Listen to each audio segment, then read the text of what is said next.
Evening everyone.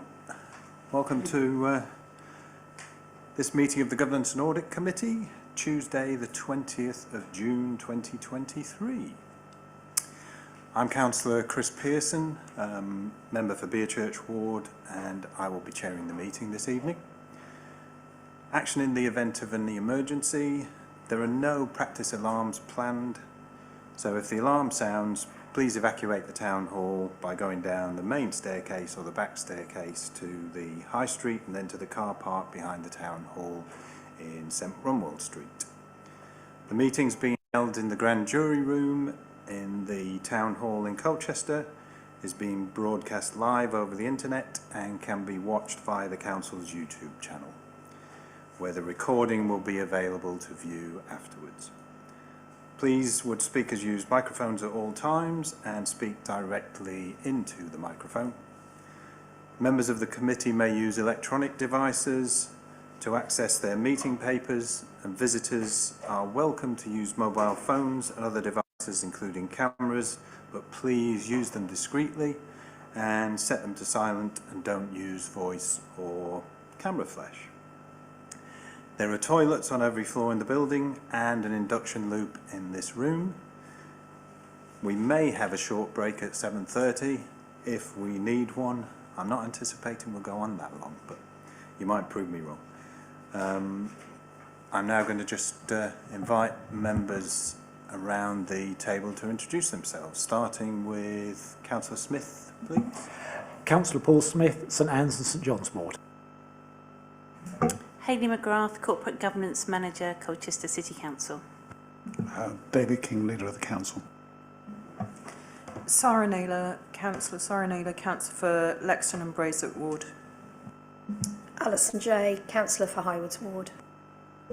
William Sunnox, Councillor for Rural North Ward. Good evening, Councillor Paul Dundas, substituting for Councillor Reece Smithson, conveniently both of Tiptree Ward.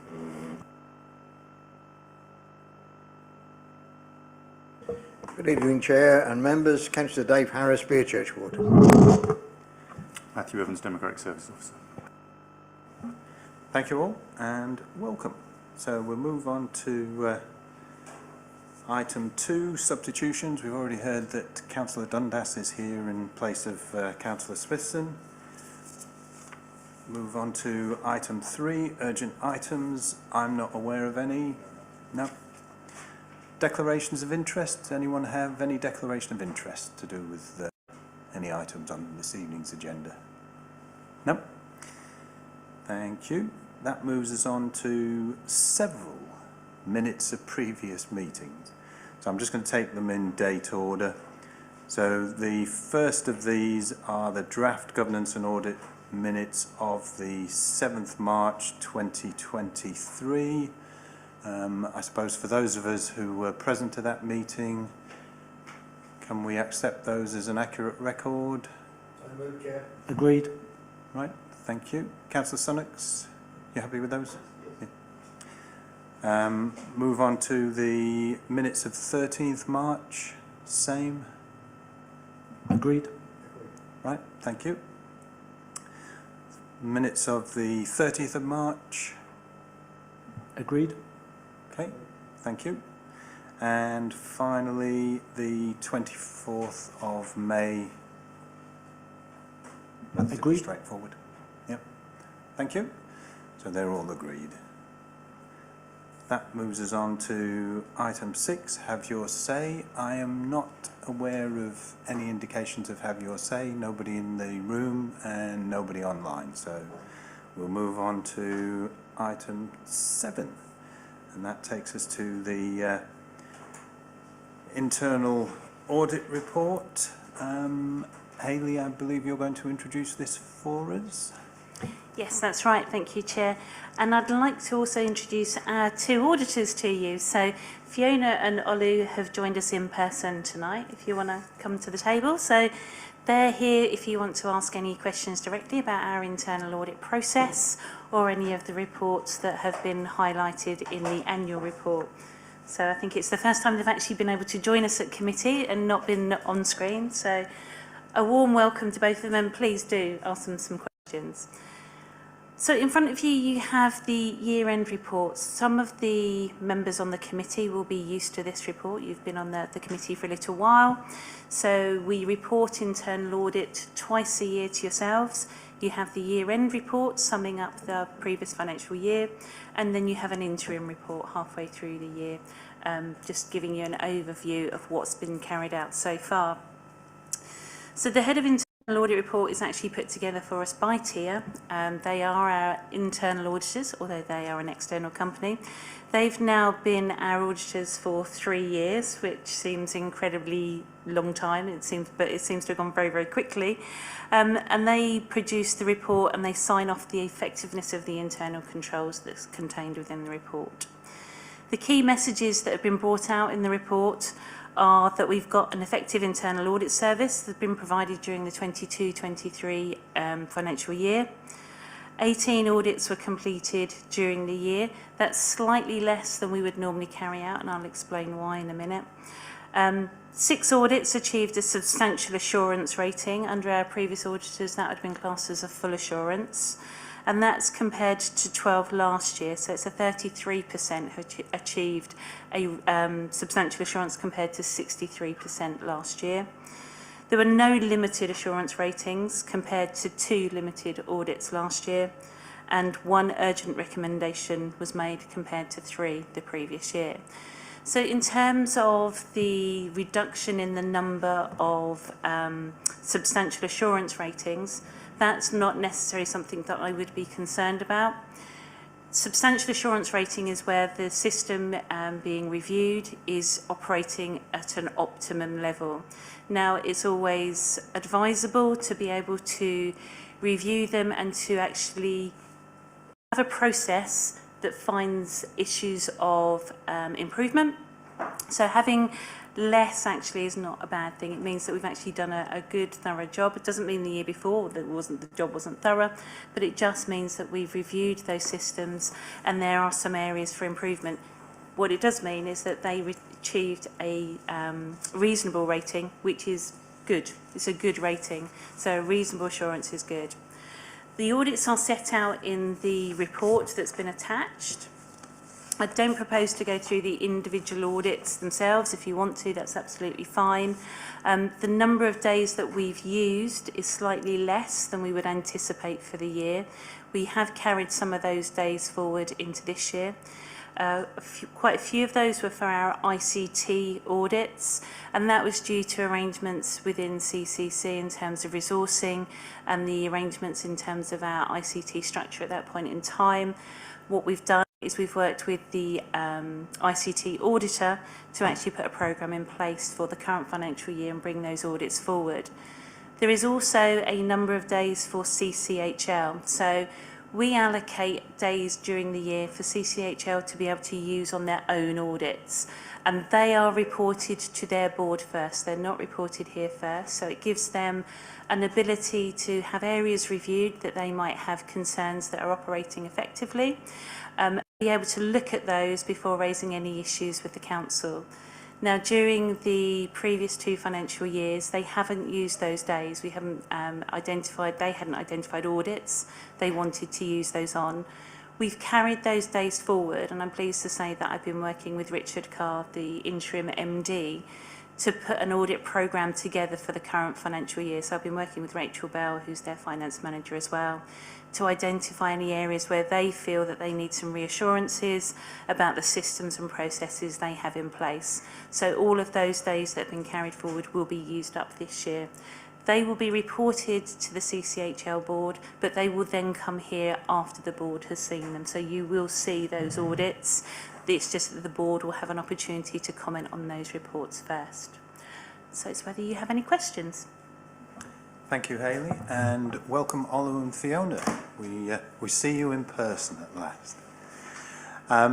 Just before I move on to comments, questions about the TIA report, just around CCHL, when we get to the work programme, I want to make it clear that we'll discuss CCHL and how we're going to oversee and audit the governance of CCHL throughout the rest of the municipal year. So if you hold off on anything to do with CCHL until we discuss the work programme, that I think that would be much appreciated at this stage. Thank you. But I think most of us around the table, albeit Sarah, you're probably not as familiar with it, nor you, Alison, but the rest of us are fairly familiar with the report structure. I think it's very clear. I looked at it, I thought the report gives us a relatively clean bill of health. No limited assurance or no assurance items. Slight reduction in the number of substantial assurance, but I'm happy with having looked through the report where those come from. So I'll open out to questions and comments. Councillor Dundas. Thank you, Chair, and thank you for the report. It's a while since I've seen one of these, so I'm playing catch up a bit. Just a question, really. There's a lot of areas we do cover here, you know, leisure world, performance of our waste service, right to buy, S106 expenditure, whatever, but we know which is probably going to come before this committee before too long. One of the areas of concern at the moment is the performance of our capital expenditure budget. So my question is, where in this has there been any analysis of the controls and performance of our capital budget and expenditure? And if it isn't in there, do you think we should put it in next year? So we have a rolling 5-year programme for internal audit. So at the beginning of the 5 years, I bring a report to this committee that sets out all the areas that we might want to look at as an organisation over the coming period, including our financial processes, and capital is in that 5-year programme. Now, during the year, or during the 5 years, we recognise that the structure of the council changes, our processes change, our services change. So every year I bring to you an annual update of the plan for the coming financial year. So at the moment, I can't remember off the top of my head when the capital programme is programmed in, because I don't have the 5-year plan in front of me. But if it's not in this year, we can obviously look to include it. I think there are some questions and some queries I know about the capital programme.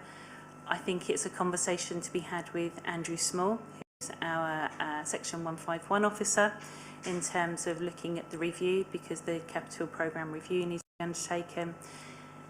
There's no point auditing it until they've done the review. They need to do the review first, and then we can programme the audit in after that to make sure that any issues identified in the review are picked up and carried forward. Thank you, Hayley. And I was going to come back on that as well, because I was going to ask the leader of the council if you'd like to just come in here, but I know the capital programme is undergoing a full review as we speak, and has been for a few months now. So I don't know, David, whether you want to just come in and just very quickly give an overview of where we're at with the capital review, and that will obviously come to this committee when it's seen, that when it's ready to see the light of day. Well, that's really the story. But let's go back. The suggestion's right, Paul, in my view, and we've had discussions here and elsewhere about the importance of robust review, capital, and indeed revenue expenditure in the year.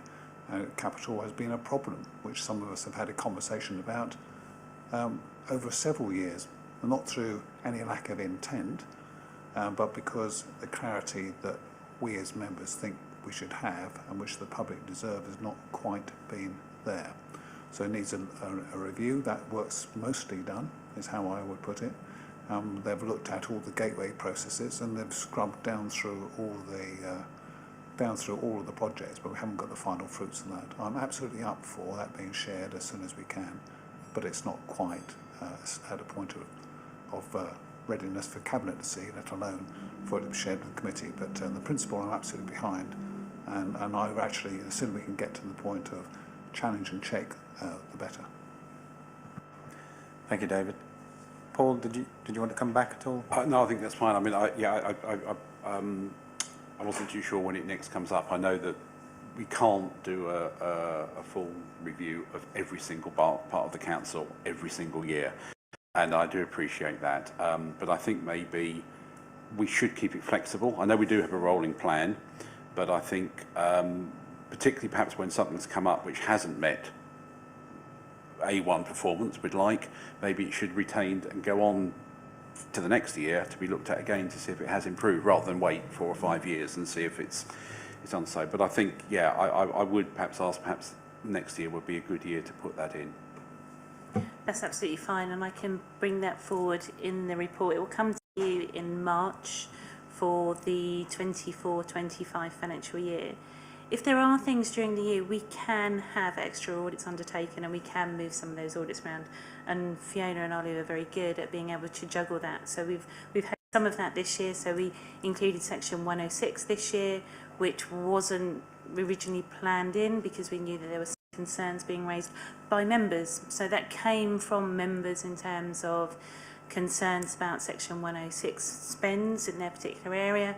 So we were able to use the audit programme to look at those particular spends. So if there are issues and concerns, it's absolutely right to come through and say, can we have a look at that? Is there a possibility of raising an audit, of using some of the days? Because for various reasons during the year, we'll plan some audits that may not happen. So, for example, in my own area in 22-23, we had a health and safety audit programmed in, but for 6 months I didn't have a health and safety manager, so there was no point auditing the system if I didn't have a manager there. So now the manager's in place, the audit has been undertaken this year. So there's always that flexibility. So if you have concerns, if there's particular functions, and it is about those systems and processes, so it's how we would pitch that and do a brief in terms of what we're looking at and how we look at it. But there's always conversations we can have about that.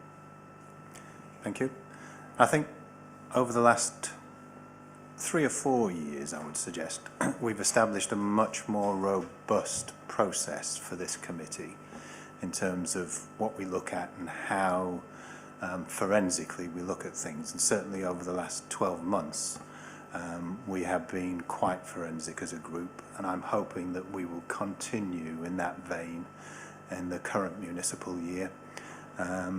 We've pulled much of the financial oversight into this committee from scrutiny, which I think is a good thing because we have the time and the wherewithal to do that. So I'm sure we will see those things come before us. We'll have to have a slightly flexible work programme to ensure that we do as the year goes on. I've got Councillor Harris, Councillor Smith and Councillor Sunnox on my list. So Councillor Harris. Thank you very much, Chair. Thank you. Yes, I wanted to agree with the remarks you opened up with, Chair, where the level of reasonable and substantial looks good, and I'd agree with your comments. The couple of comments I wanted to ask about was that I noted that Hayley's already reported that the corporate health and safety, the 12 days there have been allocated, and it's going to be done in May, June because of the manager not in place. Absolutely right. There's an explanation on the chart that shows that. Where there's no explanation is the IT in virtual environment, new way of working. It says could not be carried out due to lack of staff. I wonder if there's a date known for that, even if it's one in the sort of distant future.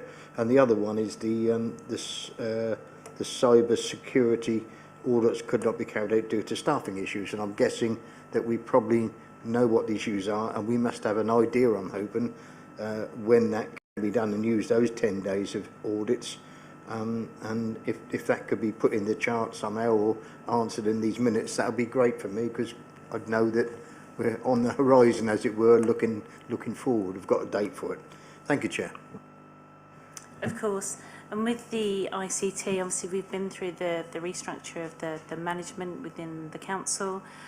We now have a new manager in place, so we have a shared director for ICT and transformation, who will be taking this forward. But Fiona, I didn't know if you wanted to come in on the programming in of the ICT audits for this year. Yeah, no, thank you for that. Yeah, absolutely. We're going through a process at the moment to get those scheduled in, so we will be able to let the committee know at the next meeting, or we can notify you before the next meeting if you'd like an update in between. But it is something that we're working through at the moment and liaising with our ICT auditors to schedule it in for the right timing. Thank you, Fiona. Councillor Smith. Thank you, and thank you, Councillor Harris, for asking one of the two questions that I was going to do. And I think an early update on those audits would be very useful to know when they're timetabled in, because certainly cyber security at the moment is very much flavour of the month. I'd like to ask you also about the carbon reduction audit. What did the work actually involve there? Because that seems an interesting area to audit, but how did you actually manage to do it, and what did you do?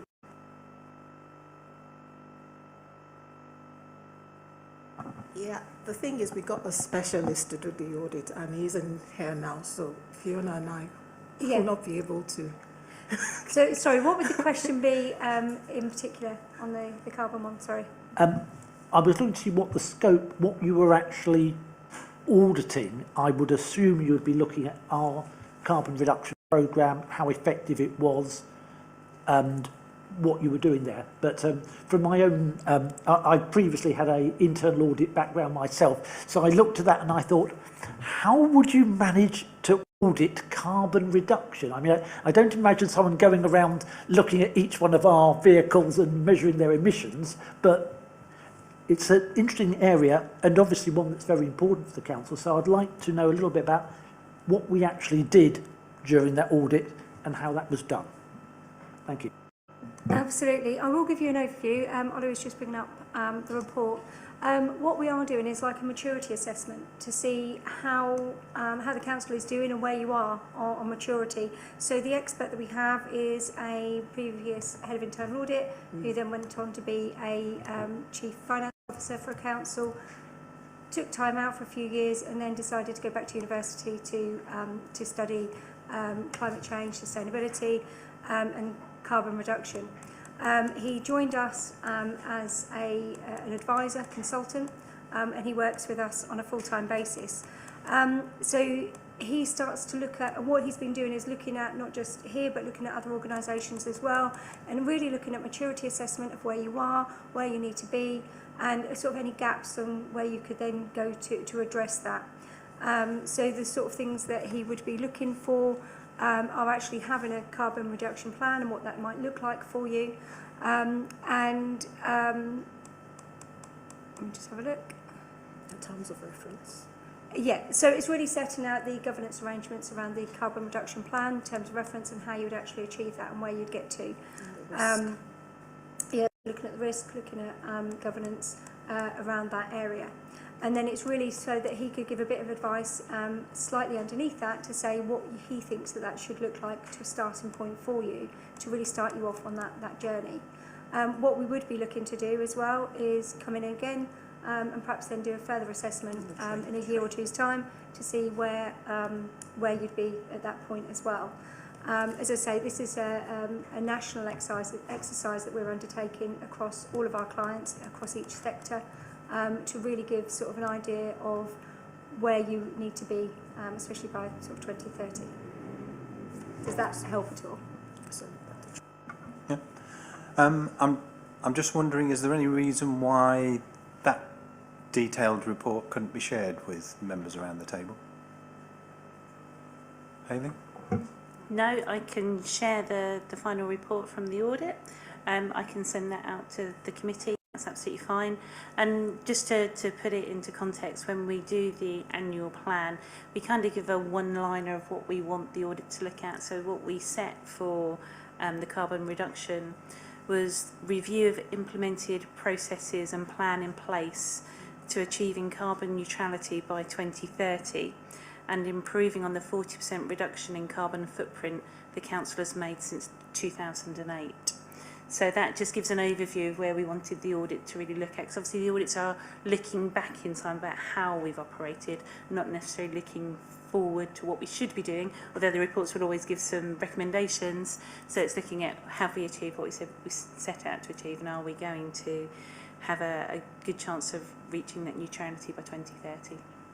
Thank you, Hayley. No, I think that's really interesting, and it does. It actually raised some questions for me. So I think if we could see the detail of that report, it might help us to think more carefully as well as we go forward about how we're going to audit how well we're doing. Councillor Smith, did you want to just come back? Yes, I was very interested that you're using 2008 for our base year.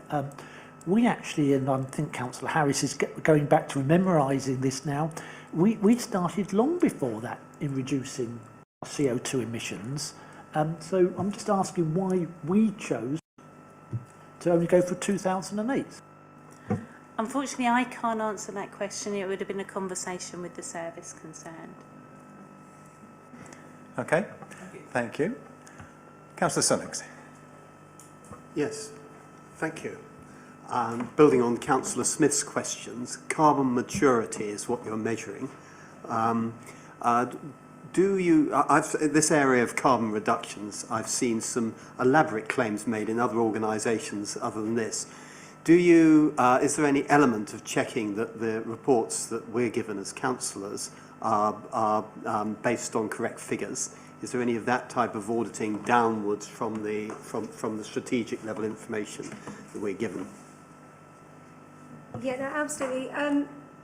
Really, the areas that we're looking at the moment are what your process is around this to actually build your carbon reduction plans, and what have you got in place to achieve that, rather than drilling down into some of the detail within it.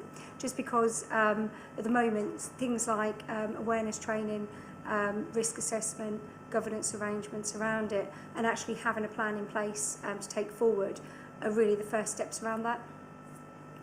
So it's more orientated towards the systems and the inputs, not the outputs and results. I understand. The next thing that concerned me is that having no manager seemed to be a reason for having no audit. And of course, those are the very highest risk periods. And I can understand why, because you've got no one to talk to. And I think we should be very alert. We should be trying to get the internal audit focus on the risk areas. That's why the capital programme is so important. But yes, no ICT manager, so we can't have we don't have an audit.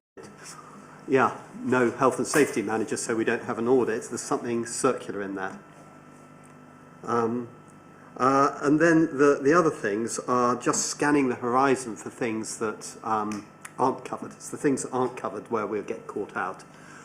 The Section 106, it was me who last year was pushing for looking at Section 106. What I was actually pushing for, and was it misunderstood, was not how we spend the money, it's how we raise the money and how consistent we are about raising it.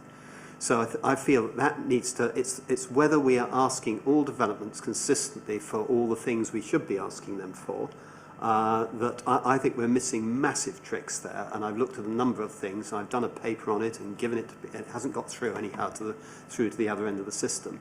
So Section 106, collection, not spending. You've looked at spending, splendid, but the collection is I feel, weak. And another area that seems very, very interesting, and particularly piques my curiosity because it's so secret, is compliance with the terms of grant agreements. So do we owe back any of the grants we've been given? Is there any risk that is that being looked at? Is that an area that we've looked at in our programme in the past? Thank you, William. I'm not sure that those are questions that Fiona and Olu could answer, because I think some of that is outside their remit, but certainly there are questions there that we could pose to our Section 151 officer when we have him here. Hayley, did you want to just come back on that as well? Yes, sure. So if I come back to the Section 106 first, the audit that we had undertaken was a particular ward and concerns about spending a particular ward. I was not aware of the concern that you'd raised about how we're raising it, but we do have general Section 106 audits programmed in, so I'll make sure that's included in the scope to give you that reassurance going forwards. Thank you, Hayley. Just anything that you want to come back on? No, I was going to be really, really brief just on Section 106. I'm not sure, as many you may be aware, if you were still watching planning at 11 p.m. the other night, there was an item on there regarding spending of Section 106 under revision. So I'm not sure if that's connected to perhaps something which came out of this review, is it? It's not something that has come directly from the review. I would say it's Section 106 spend process has needed reviewing for a little while in general, and our planning team and our community team and all the teams involved in Section 106, it's not just one area, have come together to do that review. It's taken a little while, but they have a new process, so which is much clearer, much more defined, and actually sets out those requirements about money being raised in areas, not necessarily being spent in those areas, but how that's shared about the whole community of Colchester. So it's not as a direct result of the audit, but it is as a result of the conversations that have been taking place. And I know that the audit that was undertaken looked at the spends that had taken place prior to the introduction of the new process. And I think if the new process hadn't have been introduced by the time the audit was undertaken, the result of the audit might have been slightly different. So the fact that there were some issues, as you can see in the report, there were some comments about some of those spends, but those comments have been resolved by the new process. The new process won't allow for those things to happen again, so which is why the audit came out as a reasonable assurance. Thank you, Hayley. Did you want to come back at all, Paul? Thank you for that. Yes, I mean, Section 106, we all love it, don't we? I don't want to suggest, sort of say it's a black art or nobody understands it, because that's very unfair on our planning officers who do understand it. But I'll be diplomatic and just say it's probably not the clearest or easiest part of the planning process or law. Thank you. Thank you. Could I just suggest dark art rather than black art might be more appropriate. I think you're quite right. Section 106 expenditure probably taxes most, if not all, councillors at some point. And William, your comment about collection is a really interesting one as well. I mean, I've been intrigued by some of that. I've also been intrigued when I've sat on the planning committee at times about the viability question that sometimes is raised later on once a development does have planning permission. So I think there are a number of things around Section 106 that perhaps we want to look at and just be certain that the oversight of Section 106 is as it should be. Right. Did you want to come back, William? Was there anything else? Just by way of background on Section 106, it got looked at by the scrutiny panel, and I did a paper for them highlighting some I chose 4 applications that were wildly inconsistent and put it there. I do think that that would be an appropriate area for internal audit, actually. An area that probably isn't, I don't quite get how internal audit interrelates with the risk registers and so on that we have. I feel there should be a link. I'd be very interested for an explanation of how that works. Just before I bring you in, Hayley, so I think one of the things I would say is that in terms of determining the audit plan, obviously we're guided by Hayley, but I'm sure Hayley will take on advice from this committee about what needs to be audited and what the time frame is for auditing.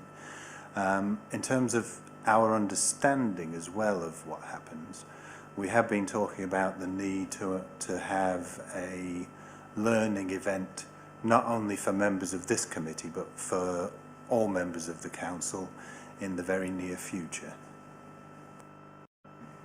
Absolutely. So in terms of auditing Section 106, the next audit is due for planning and development, including 106, is 2025-26. However, I've got some spare audit days this year, and I can talk to Fiona and Olu, and we can see if we can programme that in for this current financial year, if that would suit. In terms of your audit plan, that's the whole point for me to bring it to you in March for the coming financial year, is what will happen when we put the plan together is Fiona, Olu and I look at the audits that are due to be undertaken. We look at the risk register, so we do look at the risk register. We look at those risks and concerns. We look at the annual governance statement. We look at the items that are required by external audit for verification, normally, when they verify them. So all the things that provide that assurance go into the audit plan. We then look at areas where I use some of my knowledge of the organisation and some of the issues and concerns that have been raised at committees, and include any areas where those concerns are. Your role, when I bring it to you, is to say, yes, that looks fine to us. There'll be some audits I'll say to you, you have to do these. So things like our financial procedures, parking, museums, because they're joint services, we have to do those audits on an annual basis. But there are an element of audits that are free to choose. That's your opportunity to have that conversation and for you to decide whether that's appropriate or not. Now, if you make huge changes to the audit plan, I would need to take that back to the senior leadership team and to the administration and say, these are the concerns being raised by governance in terms of the plan that we've put to them. Does that meet with your requirements? But it is an opportunity for you to do that influencing, and I can take that away and take it back to the powers that be. Thank you, Hayley. Councillor Smith. Thank you. Yes, I very much welcome the looking at the section 106. One area that I would like to highlight as part of the audit is how actually it deals with the social housing elements of it, and to ensure that we're getting the best possible value. I say that because we are currently facing a serious housing shortage in Colchester, and I want to make sure that we're doing all we can to ensure that we're getting as much of that funding flowing through in the most efficient manner to ensure that we get the maximum amount of social housing that we can. So I think that would fit in very well with what you were suggesting, William. Thank you. Well, thank you both for your oversight. I haven't seen any other indications, so looking at the item in front of us, we were just asked to review and to comment, and I think we've reviewed and commented, and I'm suggesting then that we move on to the next item, which is item 8, review of governance framework and draft annual government statement. Thank you both very much. Over to you again, Hayley. Thank you, Chair. Again, those seasoned members of the committee will have seen this before, but for the members that haven't, I'll just do a very brief overview of why you have this report. Because it seems quite wordy and it's quite a structured document, and I will just run through the relevance of it. So as part of our statement of accounts each year, we have to do a self-assessment of our governance arrangements. So every council has to do it, and it's known as the annual governance statement. We produce that as part of the statement of accounts, and we look back to see how we've performed from a governance point of view during the financial year that we're reporting on. It's set out in a very precise format that's set by CIPFA, which is the Chartered Institute of Public Finance and Accountancy. So the wording and the format is probably not what I would normally use when I write a report, but it does give that structure, so any organisation you're looking at, you can see the same information and understand it. So what I do as part of the review is I look at various pieces of information. So my understanding of the conversations that have taken place at this committee, at scrutiny, any complaints that we've received during the year in terms of from a governance point of view. And I also have a one-to-one interview with every member of senior management from the chief executive down. And we have a very honest, open and frank conversation. And I always say it's the one time that I can ask the questions that would normally get me fired, and they can't do anything about it. And to be fair, they are always very open and honest in those conversations. And I do ask some difficult ones. So if there are concerns or there are areas that have been difficult during the year, I do ask them about it, because I really do need to get an understanding of where we as an organisation are with our governance framework. I also look at the policies and procedures that we have in place, and actually there is a lot, and if you go through the Constitution there's quite a few, so the elements of the framework are in there on page 56, starting with things like the strategic plan and the strategic risk register. Do we actually know what we want to do as an organisation? Do we have procedures in place to make sure that that can happen? Obviously a large part of that is the Constitution, which is where our rules and policies and procedures are. And it's also things like our Chief Finance Officer protocol, looking at the arrangements we have in place for scrutiny, looking at our performance management systems, training and development, and you will get a separate report later on in the year looking at some of those policies. So later on in November, at the moment in the work programme, you've got a lot of what we call the governance policies. The monitoring officer's report will be coming to you with those policies to make sure they're still appropriate. So what I then do is, as I say, is I look at the internal audit reports. I look to see what the recommendations were. I look to see whether we've had any limited or no assurance audits, because there are always areas of concern. And I have to do a review of where I think we are as an organisation. I also have to take into account our joint services, so the North Essex Parking Partnership and the Colchester and Ipswich Museum Service. And I also look at our wholly owned subsidiary companies, which includes Colchester Commercial Holdings Limited and Colchester Borough Homes. I don't report on the parking partnership or the joint museum service within this report, because they have their own committees that have their own governance report. If there's areas of concern in that governance report, they would be included in here, but if there's no particular areas, then I don't report on those. I know at pre-brief we spoke about having those reports perhaps as an information document later on in the year, which is absolutely fine. They'll be going to their committees. I've got a parking partnership this week and museums next week. They'll be signing off their governance reports. Once they're signed off, I can submit them to you as an item of information if you would like that, so you can see them.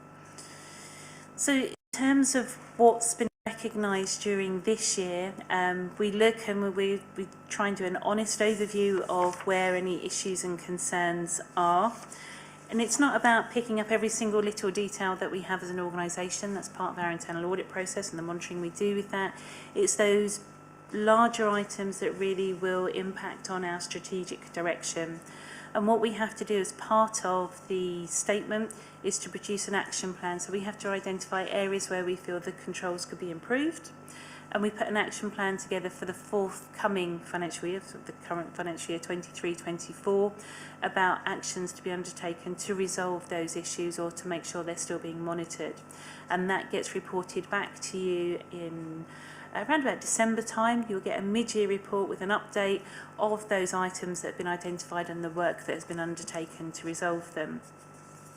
So in the actual statement itself, I look at the items that were identified last year. So we had 3 items on the 21-22 statement, and it does get a little bit confusing when you start talking about years, but it is 21-22 statement, and they were obviously monitored in 22-23. So we looked at procurement, the external audit implications, and company governance. Now, I've put together a statement of the issues that I think we need to resolve, and I've just realised that my numbering has gone a bit awry on page 61, so my apologies. I've missed out number 2, well, 4 perhaps, so my apologies. That should have been, I should have let you identify that, my deliberate mistake. So the statement has the conclusion and the significance governance issues, and once you've discussed these and you're happy that these are the issues facing Colchester City Council, the statement gets signed by the leader of the council and the chief executive to say that they are committed to managing those issues and taking them forwards.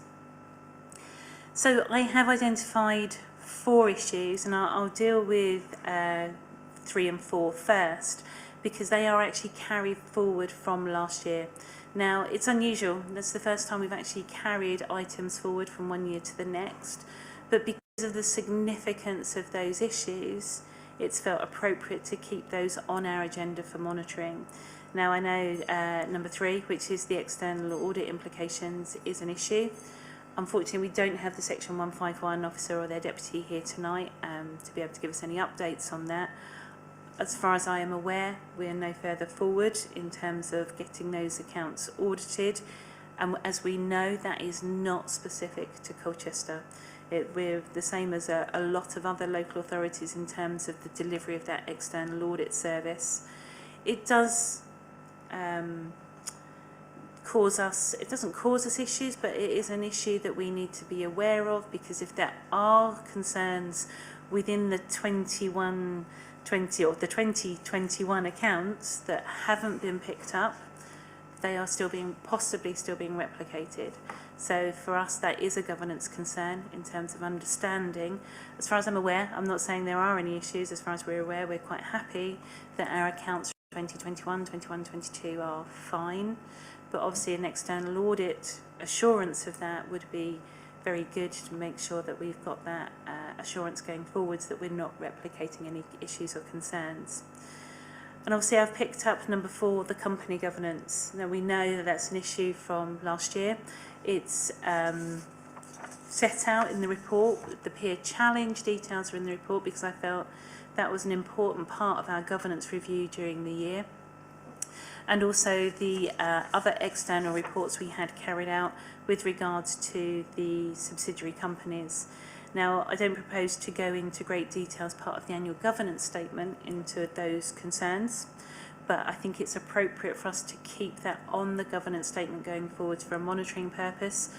They are subject to separate items that will be coming back to this committee during the year, and I'm fully aware of some of the work that's being undertaken to bring that back to you and changing some of the ways we report to you, and I think the Chair is probably going to go into that a little bit more in the work programme. The other 2 items that I have picked up on are the implementation of the Colchester Borough Homes Independent Review recommendations, because that was new last year. The actual review was carried out last year, so that's not been carried forward. That's a new one that's been put on there. It's the CCHL one that's been carried forward. Again, it's just to make sure we're keeping that at the top of the agenda, that we're monitoring it, and there is another way of monitoring other than just the reports that are coming through. So it's doing that kind of making sure that we get all of the processes in place for that. And the final one that I've identified is the SIPFA Financial Management Code. So we are due to do a self-assessment against the code. That should have been done during the last financial year. For various reasons, it wasn't. I've had a conversation with the new Section 151 officer about completion of the self-assessment against the code, and that will be undertaken this year, and that will be reported back to this committee when that self-assessment is undertaken. So it's whether you have any questions. Time for you to take a breath, Hayley. Thank you. Yeah, and thanks for not marking me down for my bad at missing your deliberate mistake with the numbers when we went through the debrief. I think the 4 items that Hayley has identified there, and if we refer to them as items 1, 2, 3 and 1A maybe, that will just keep us in line with what's on the agenda. So if anybody wants to reference those. I've no doubt there will be 1 or 2 comments and questions about what's in there. I just wanted to say by preamble that I was at a meeting recently with the Deputy Section 151 officer who made it quite clear that the external audit situation is not a Colchester specific issue. It is a nationwide issue.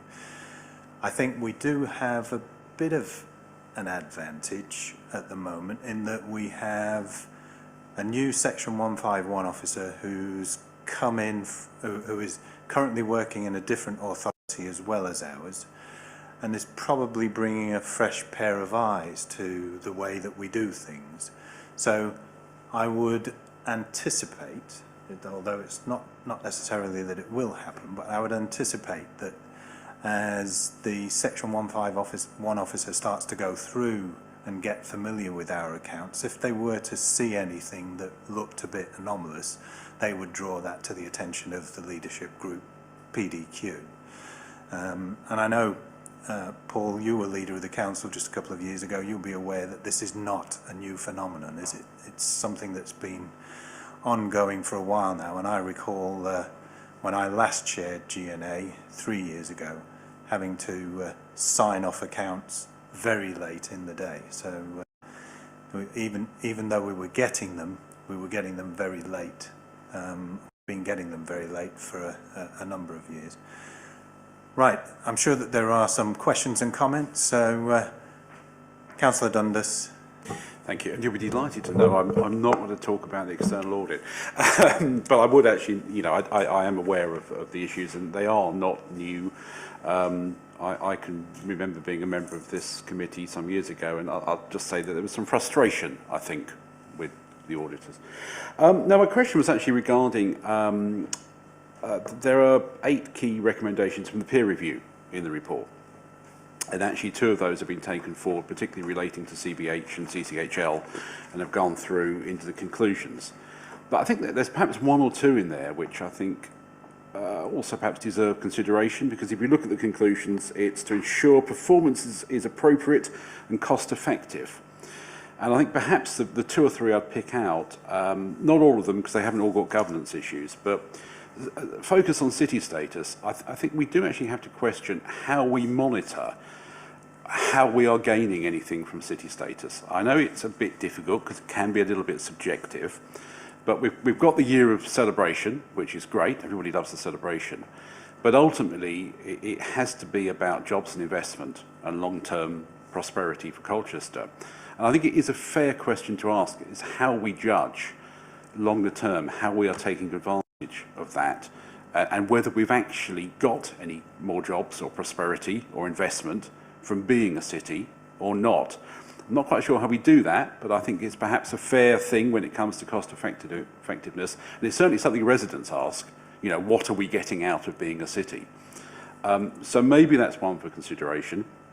Now, we've already spoken about the capital programme, but it's on there on the list. And in the same way that the reviewing CCHL and CBH is in there, I'm surprised if we're reviewing the capital programme, that isn't in there with equal degree to that. And I think perhaps the other one I mentioned is hybrid working. We're all very used to it. I think we've been doing it for ages, but actually it's only about 2 years. If you think home working started 3 years ago, March 2020, hybrid didn't really come into 12, 18 months later. And again, it's something which residents bring up. I quite like hybrid working, and I'm quite a big fan of it. But I think it is a valid question to ask, and it's certainly something the peer review has asked, is the ongoing monitoring of that and checking we are giving cost-effective value to our residents with it, and it is actually working for the council. So I think they're just the things out of those peer review things which I think would deserve consideration of going through to conclusions, really. That's a comment. Thank you. Yeah, I mean, that last point about hybrid working, because until very recently, I was working in an area where I didn't hybrid work. I worked all the way through in a face-to-face way as well. But we worked in a limited way in that particular field, and then hybridization came in. But it's been an evolving situation, and I think it's probably the same for this council. You know, we've moved from working remotely to working in a hybrid manner to probably being more virtual, less face-to-face. Now we're probably more face-to-face, less virtual. And I think that's what most organisations are probably going through. So that's still an area that's evolving, I would suggest. I think your point about capital programme is a good one, and one that has exercised this committee over the last year, and we will have that come back to us. Hayley, did you want to come back on anything? Yep, sure. I think in terms of the city status and the hybrid working, I think they're still quite early day items in terms of getting some understanding of what we're doing and where we're going. So are probably more appropriate for the internal audit programme going forward. So once we've got some data we can look back on and review to get that understanding and give us a bit of a way forward. So I think they're areas that we can look at the programme for this year and next year to incorporate those into. In terms of, I think they're probably not at the level where I'd say they need to be on the statement, because the statement should be the really key issues. Now, in terms of the capital programme, that's one where potentially I think we might want to put that on the statement. It's not something that I've included, but I'll be open to the leader's view on that one. I'm going to hand that over to him.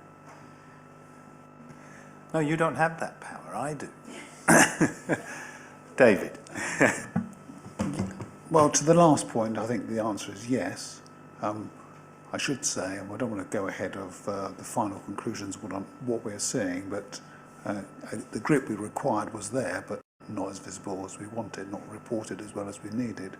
But I think that bringing that through with the final reflections is absolutely appropriate. It's significant and gets round to perception and doubt as well, let's be frank about it. In difficult times, understanding how well we manage ourselves through.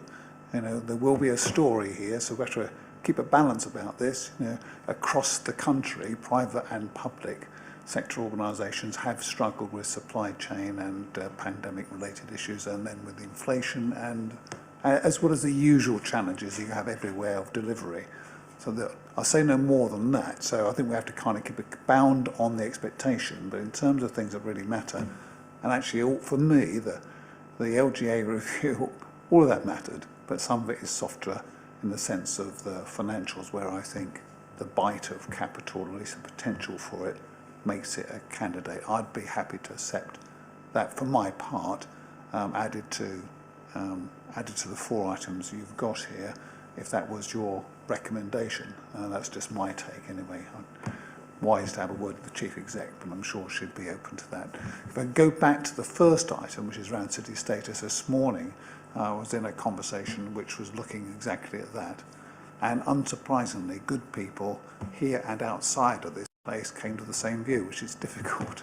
Karen Turnbull, who we know well, as always, has done some thoughtful work around this, and she concluded what thoughtful people would, and not just the difficulty, but the likely way of judging it is going to be over time by a mixture of data and anecdote and case study, mindful of the fact that some people will tell you why they invested, some people won't, and some will take a judgment about how they play their decision making, and it's rarely just one thing only. So all I can assure the committee is it's been given some thoughtfulness. I have no problem in sharing, for those who are interested, that particular moment of time paper, but it was very much about a 2, 3, 5, 7 year view.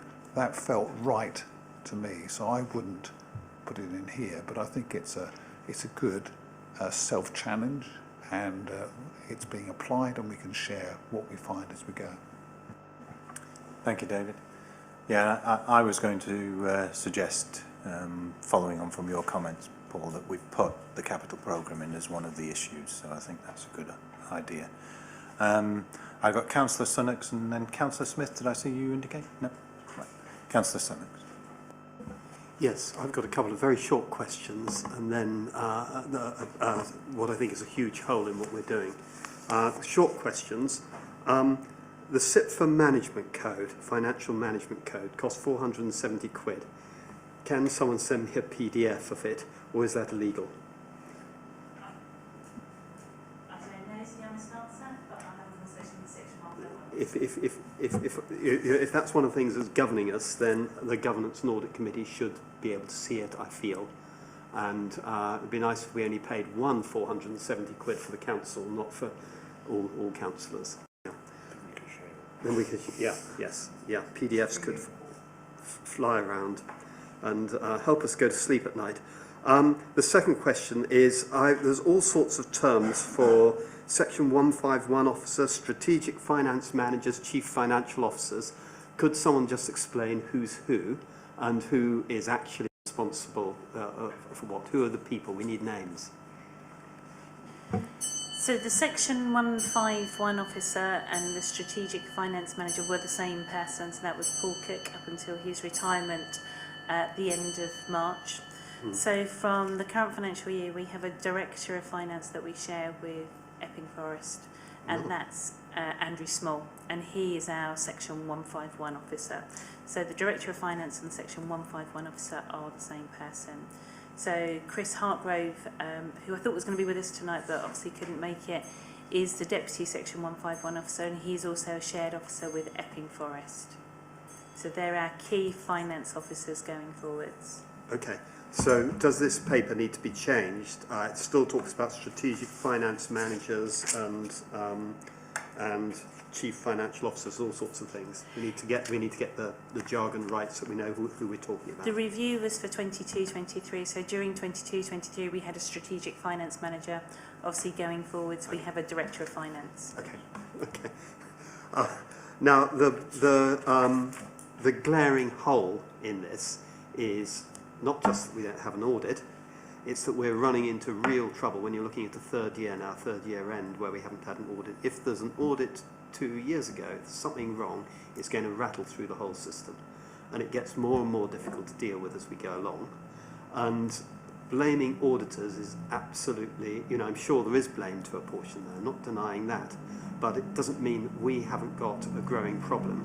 And we have to do a little bit more than say, oh, we'll apply pressure to the auditors. We've got to start getting effective.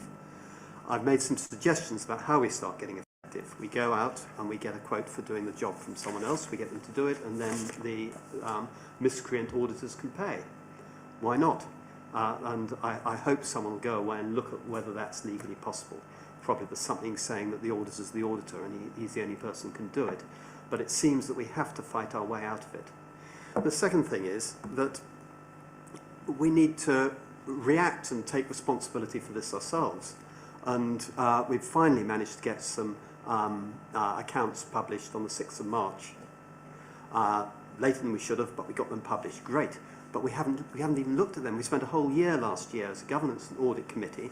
Number one on our list of responsibilities is to scrutinise the accounts. We haven't even discussed them. So then the work programme comes out for today, and we haven't got it on, even got it on the work programme. I just don't think we're doing our jobs. So later in the meeting, I want to propose a formal resolution that we do put it, that we look at them at the next meeting. And I'd like a lot more thought around how we fight our way out of this corner with the auditors. And the next person who just blames the auditors and says we don't have to do anything about it, I just don't think that's acceptable. I think we have to try and do a little bit better than that. And I think that some of this needs to come out in the report. At the moment, all this has got is a bit of auditor blaming, and we're fine. Oh, other councils have got the same problem.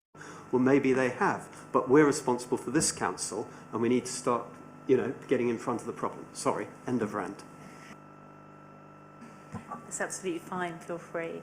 And I totally understand where you are coming from and the concerns that you have. And that's one of the reasons that I've highlighted it on the government statement and put it forward in terms of the concerns. If there is something fundamentally wrong from 3 years ago, that's still sitting there in the accounts. The Section 151 officer is responsible for the external audit programme. So from my point of view, the governance point of view, I do the internal auditing. The external auditing is the financial side, so that's the Section 151 officer. It's a proposal. We could ask the Section 151 officer to do a more formal report to the next meeting, setting out the current position with the external auditors and a way forward. And we need to actually get stuck into those accounts. Those accounts are extremely complicated. And years ago I was auditing myself, and I can tell you that my partners then wouldn't want to sign off that they're pregnant with obstacles for an auditor. And I can quite see why they're nervous. I really, really can. And when you look at the accounts, there's stuff there that make me nervous, really nervous. We absolutely have to get onto this and start digging into it. It's great that we've got a fresh 151 officer, because he'll be, I think the chairman raised this point, he'll be looking at it with fresh eyes, and that's exactly what we need to do. But we need to give him confidence to challenge what's been in the past, get underneath the problem and sort it out. Absolutely, and I'll have a conversation with Andrew first thing in the morning, but I don't know if the leader wanted to add anything to that. Well, I just want to say I agree.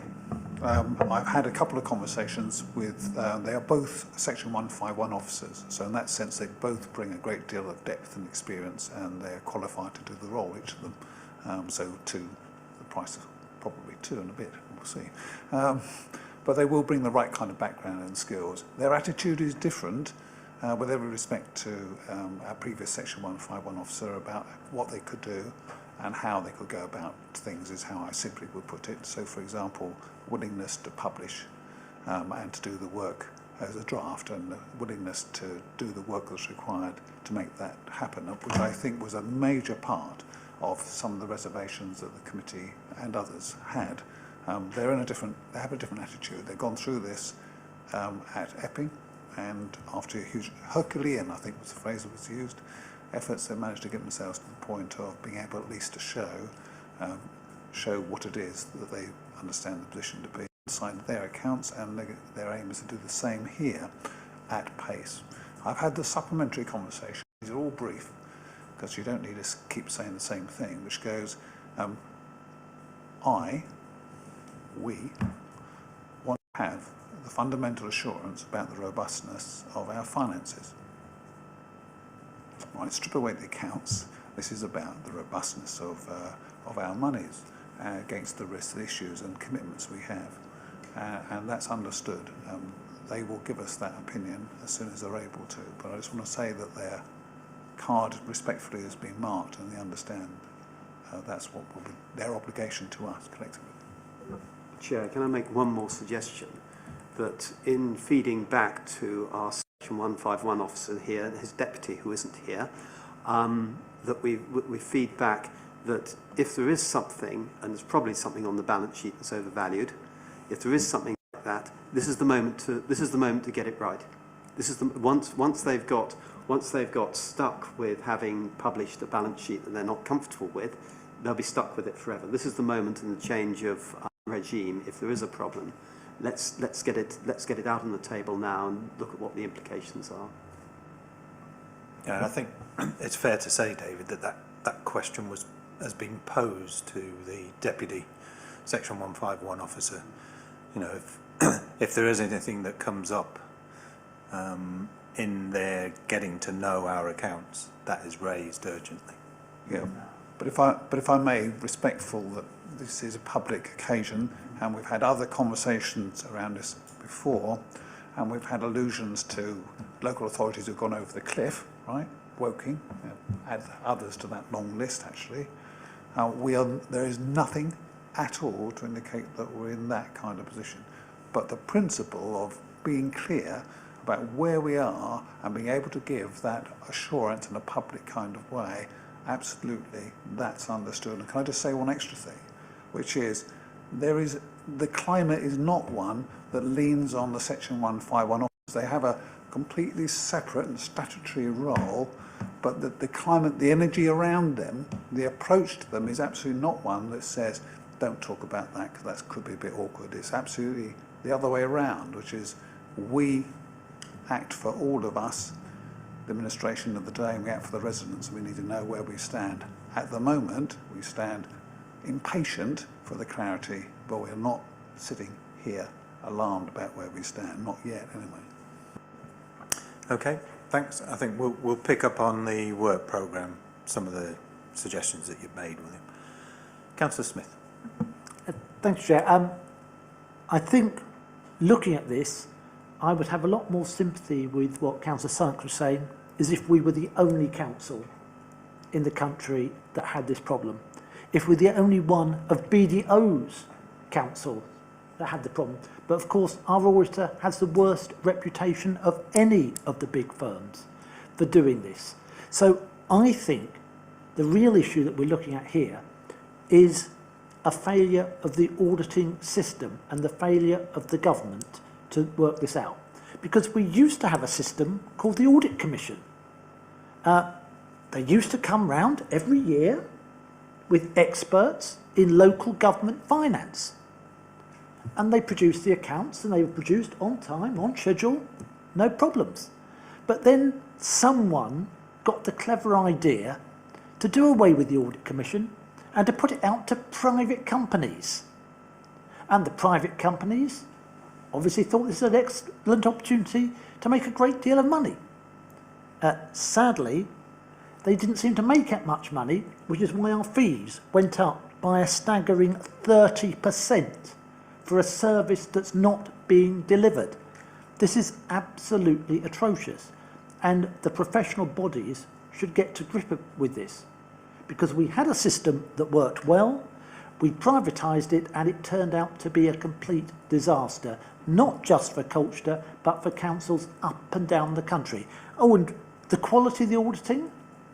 Well, we've had 4 councils fail in the past couple of years, some of which subject to serious errors that a proper audit should have picked up on some of the due diligence and security issues that were taking place. Some of them might be due to other issues, but this is where the problem really lies.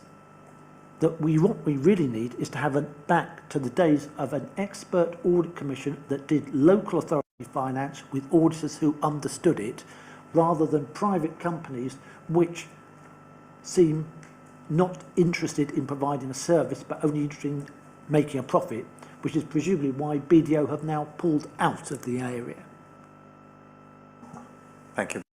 I've got Councillor Naylor, then Councillor Sunnock's indicated. Thank you, Chair. Just want to say, though, I appreciate that passions run high about historic decisions, and we can probably take up the whole of the committee talking about how things might or might not iterate if different decisions have been made historically. But I do think we ought to come back to the matter at the heart of what we're discussing here, in the interests of anyone who's watching, all of the residents we represent, and indeed ourselves. This is something we do have to get a grip of, and resist the temptation actually just to take comfort in the fact that we are in, others are in a similar position.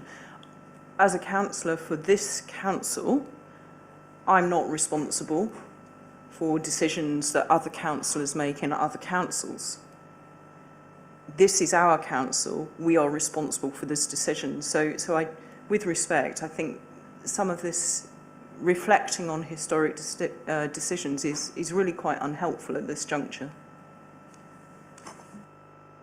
Okay, thank you. Councillor Sunnock. Yes, I'd find it, I don't think we need to see it a little bit from the other end of the telescope. I think we probably need to get someone from the audit profession in here. I've heard for years about how poor the audit commission was and how government bodies were getting away with accounting practices that would not be acceptable elsewhere. I heard all the arguments for putting in the private auditors firms. I do have a lot of sympathy with Councillor Smith's comments about not having the expertise, because it is quite specific. But it really is. Those accounts are seriously complicated. Some of those adjustments going through the reserves are really, really big, and they're pregnant with risk. And there's so many different stakeholders for a local authority. So I just think it's unproductive, and that we should focus on solving our own problems rather than just slamming the audit profession. I'm a chartered accountant. I'm proud of my profession, and I don't really need the slagging off that I feel is coming my way on this. We just need to sit down and solve our problems and take responsibility that we should.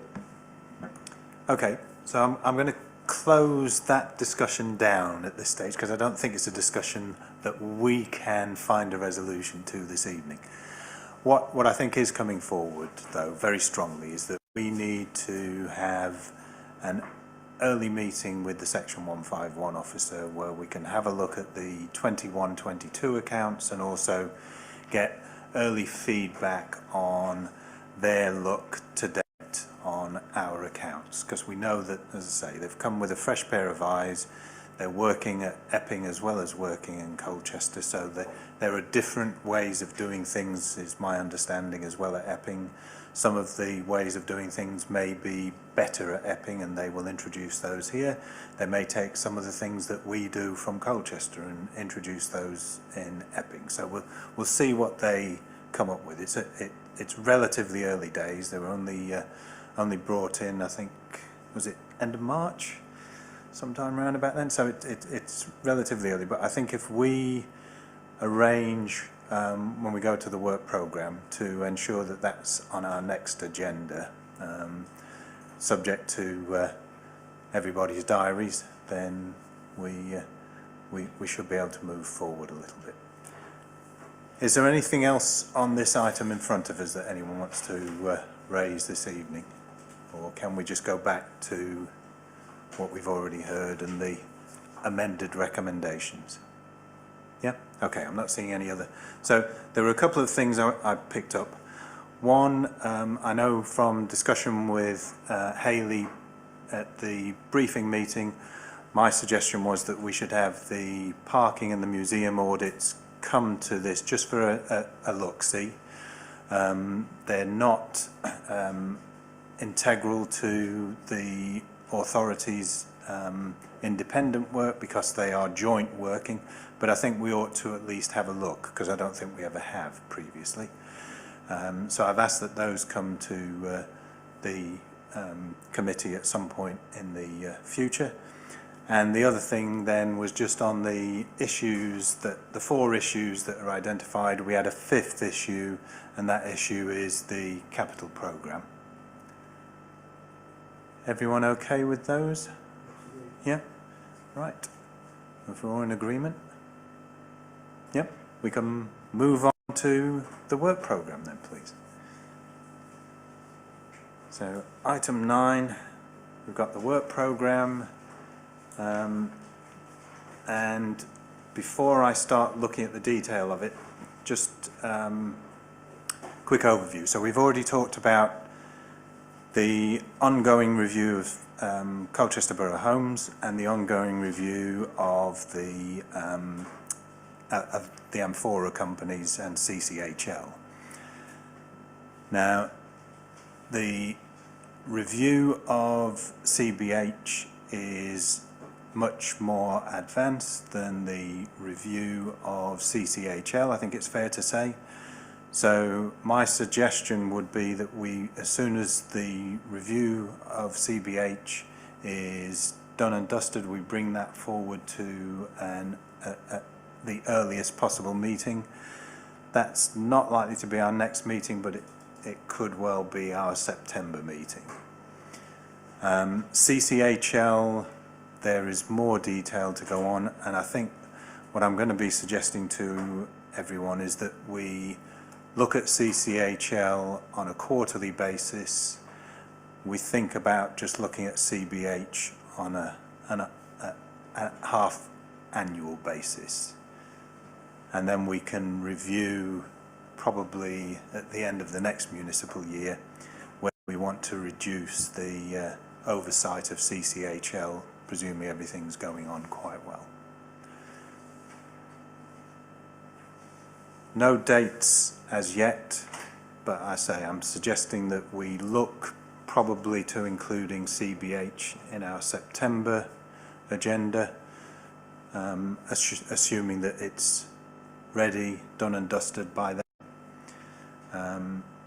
CCHL, I mean, you'll all be aware that that there is a board meeting tomorrow evening.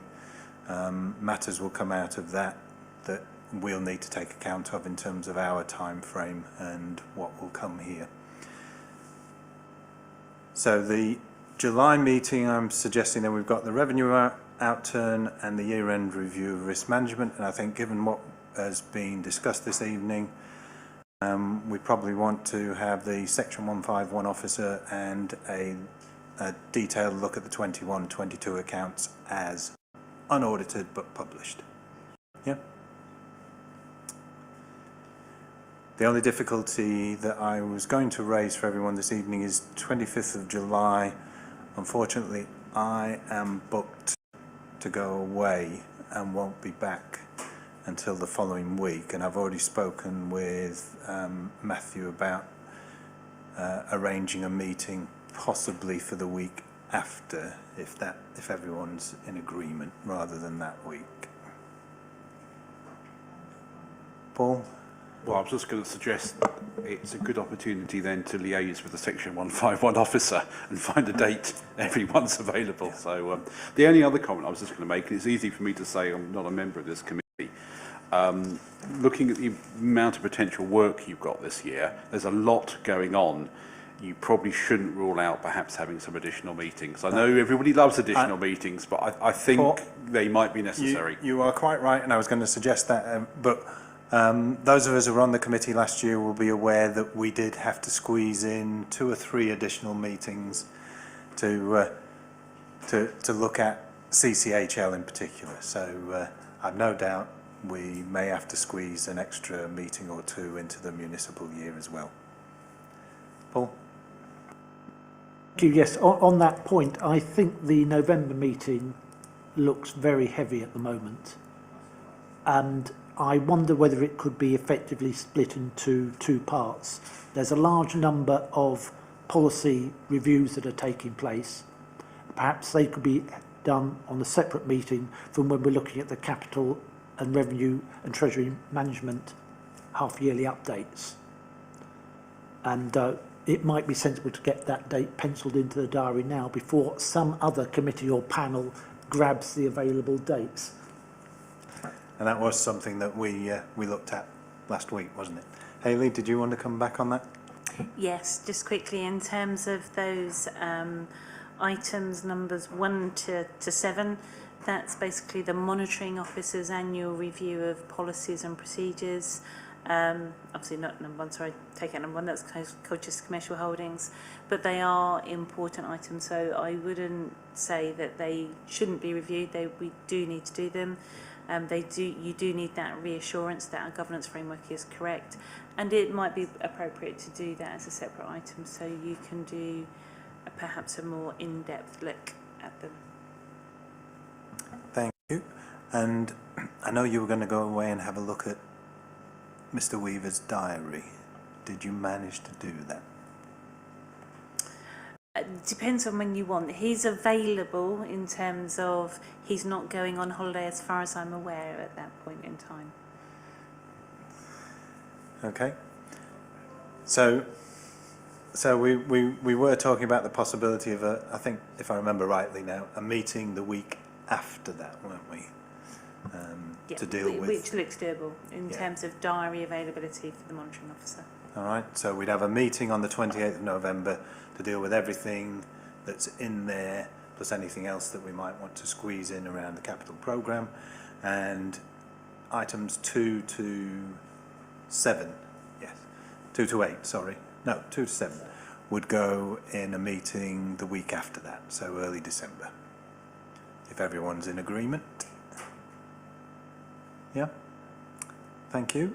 So I think that gives us a reasonable guide as to the work programme, but be aware that it's likely to be a bit of a moving feast given everything that we're going to want to have a look at over the next 10 months.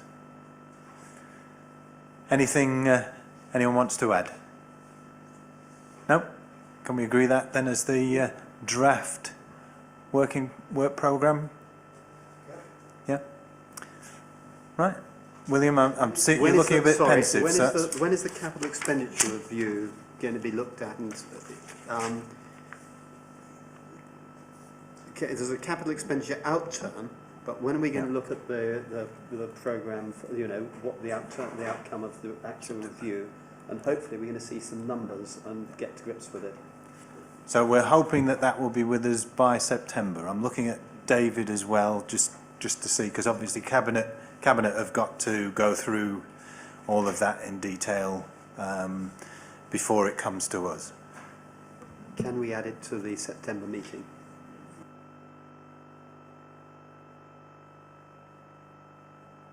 And let's just agree the principle, which is let's go off and look at when that's coming through. It's not ready yet. How far? And right, here we are nearly in July. So, the undertaking's got to be at best pace. Right? We've got to get it through us first yet, and then we'll share it and test it and look forward to it. Okay, so we'll pencil it in for the September meeting, William, but it's obviously going to be subject to any potential move. But if we need to have a separate meeting for that, we'll have to have a separate meeting for that. Right? Okay, I saw the pensive look on your face, so I think with that then, can we agree the work programme? And thank you very much for your attendance and contributions this evening. That ends the meeting.